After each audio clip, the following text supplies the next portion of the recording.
Chang'an, a Magacy, and the transformation of order in Chinese history. How did Chang'an come about?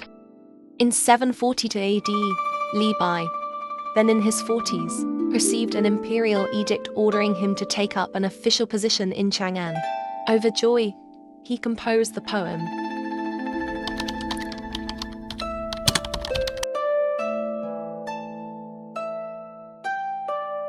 Chang'an at that time, like Li Bai himself, was enjoying its most glorious era: endless wine, countless treasures, endless poetry, and endless beauty. It was a rare Magacy in the world at the time. Chang'an's rise to such prominence stems primarily from its strategic location. Nestled in the Guangdong Plain, it is surrounded by the Qinling Mountains to the south, the Loess Plateau to the north, and mountains to the west. Protected by numerous passes, it truly possessed natural barriers on three sides, with only the east to control the vassal states. Even more remarkable is its excellent transportation links. West, through the Hexi corridor, you can reach the western regions. East, past Hangyu Pass and Chang'an, you reach the central plains. North, across the Loess Plateau, you reach the Mongolian Plateau. South, over the Qinling Mountains, you reach Sichuan. Furthermore, the Wei River, the largest tributary of the Yellow River, flows through here, together with 7 other rivers. This forms 8 rivers surrounding Chang'an pattern, creating extremely fertile land. For this reason, for thousands of years, many dynasties have established their capitals here. The Han dynasty was the first to establish Chang'an as a capital, when it was known as Han Chang'an City. However, after Wang Mang's usurpation of the throne and peasant uprisings, Chang'an became ravaged by war, with starvation everywhere. A horrific sight. Things improved somewhat during the Eastern Han dynasty. Although no longer the capital, its prime location made it a commercial center, resulting in a brief period of prosperity. Sadly, this prosperity was short-lived. At the end of the Eastern Han dynasty, Dongzhu rebelled. His followers looted and burned everywhere, even resorting to cannibalism. The poet Wang Can of the time wrote, "Out of doors, I see nothing.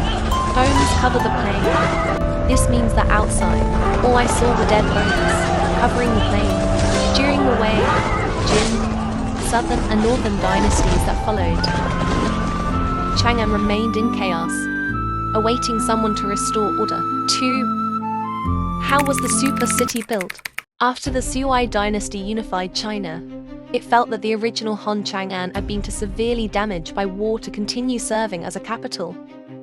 So it decided to rebuild a new one. This new city, which later became Tong Chang'an, was truly astonishingly large. 1. A city of unprecedented scale.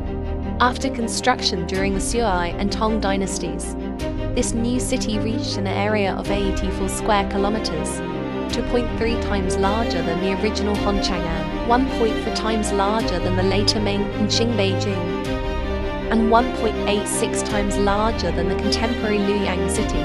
It was the largest city in the world at the time. Chang'an city was squarely laid out, with the imperial city where the emperor lived, the imperial city where officials worked, and the outer city where the common people lived nestled within each other. 6 main streets connected the city, known at the time as the 6 streets. How wide were these streets? The central, north-south Chukwen Street was particularly wide, about 150 meters, enough to accommodate over 100 horses abreast. It was known as the Heavenly Street. The emperor's palaces were even more magnificent. The Daming Palace in the northeast corner covered 3.3 square kilometers, 4.7 times the size of the current Forbidden City in Beijing. The main hall, the Honyuan Hall, had a 15.6 meter high platform with a long flight of steps leading to it. Bai Juyi described it as double towers facing each other like dragons, 1,000 officials in a line like these. The meaning was that the towers on either side of the palace stood like dragons facing each other, and the officials lined up in an orderly formation like geese in flight.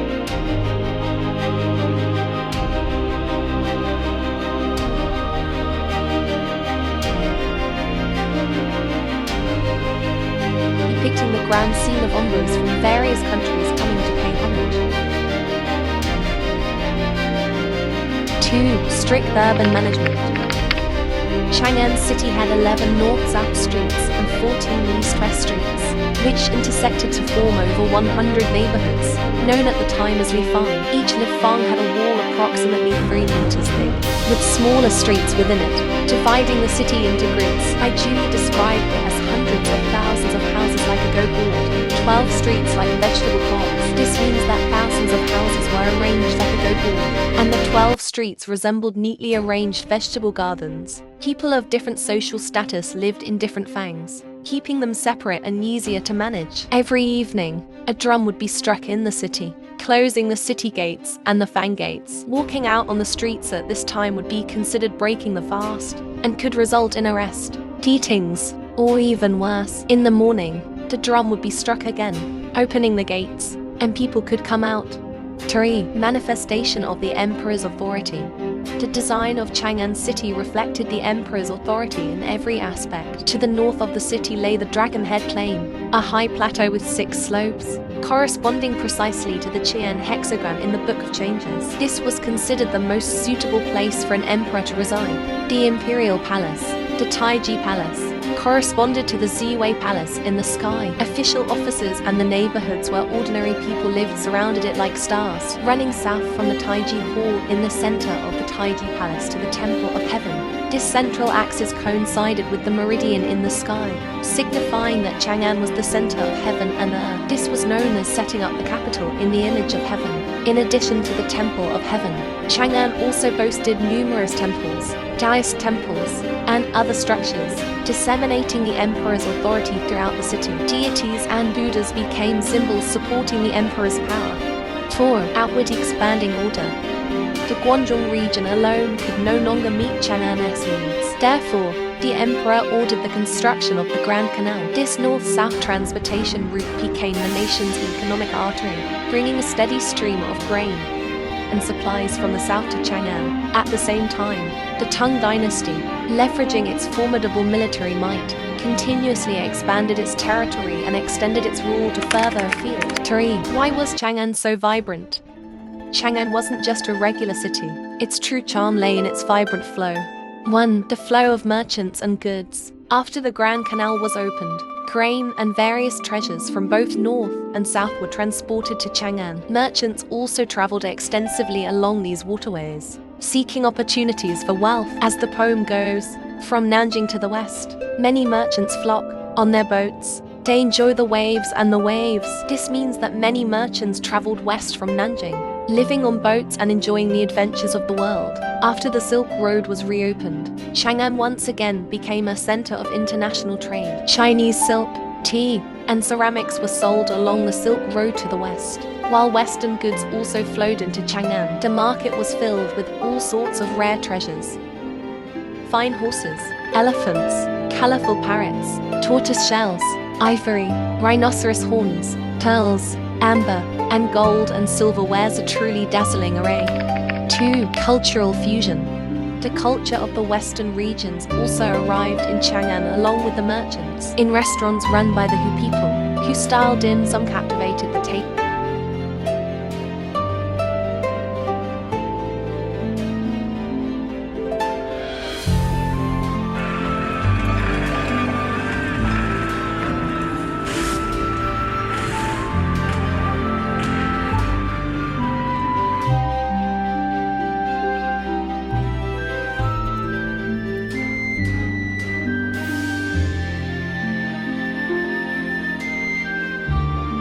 Cooked in a golden cauldron. In taverns, beautiful Huji women from the western regions served wine, and their Haksuon dance, at the sound of the strings and drums, to sleeves lifted, whirling snowflakes and swirling puffs, involved waving their sleeves at the sound of the drums, swirling like snowflakes. Gradually, Hu clothing also became popular, as long robes were inconvenient to wear and Hu clothing was more comfortable and relaxed. Women also adopted Hu makeup, and various novel styles became a common sight in Chang'an. 3. Religious and cultural exchange. After Buddhism was introduced to China during the Eastern Han Dynasty, it continued to flourish in Chang'an.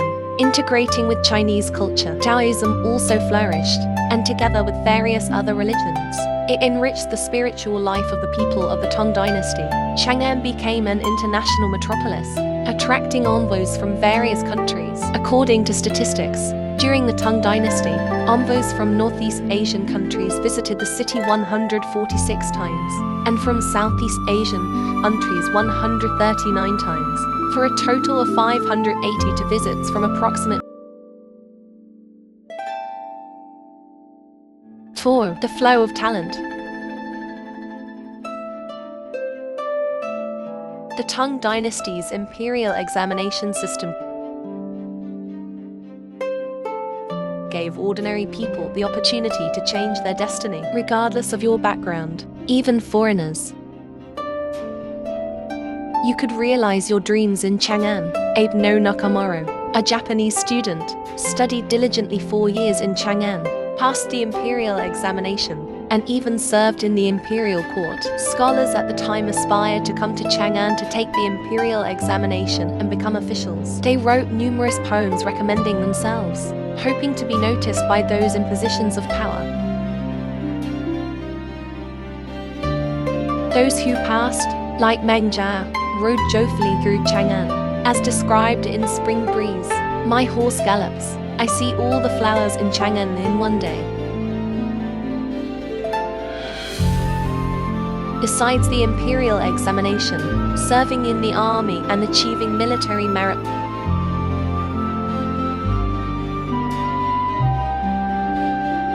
was another path to officialdom. Many literati served in the frontiers and penned timeless frontier poems, such as Wang Changli.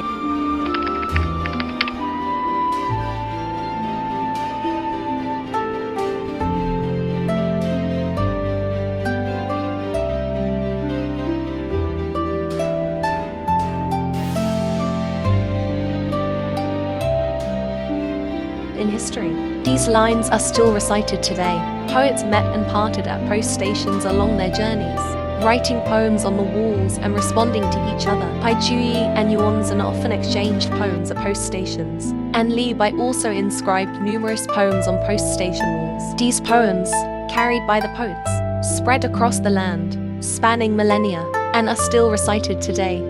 4. The decline and eternity of Chang'an. Unfortunately, the good times did not last long. Many problems arose in the late Tang dynasty.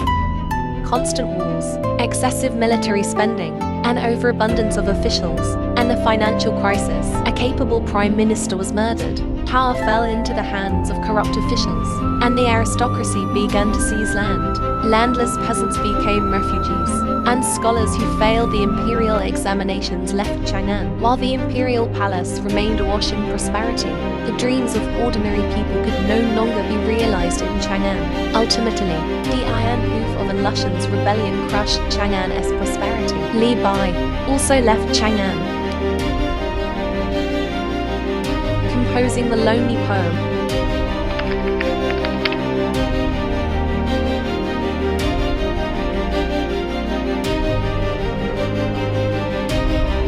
The once glorious Chang'an declined with the fall of the Tang dynasty due to environmental degradation in Guangzhou, changes in the water system, the eastward shift of border threats, and the economic rise of the south. Chang'an never again served as a capital, seemingly lost forever in history. But as we still recite the lines, I feel that Chang'an has always been there. When we walk across the fertile plains, touch the ruins of the ancient city, see the canal water still flowing, burn incense in the temple, or red-tongue poetry, we can travel through time and feel the order and vitality of Chang'an.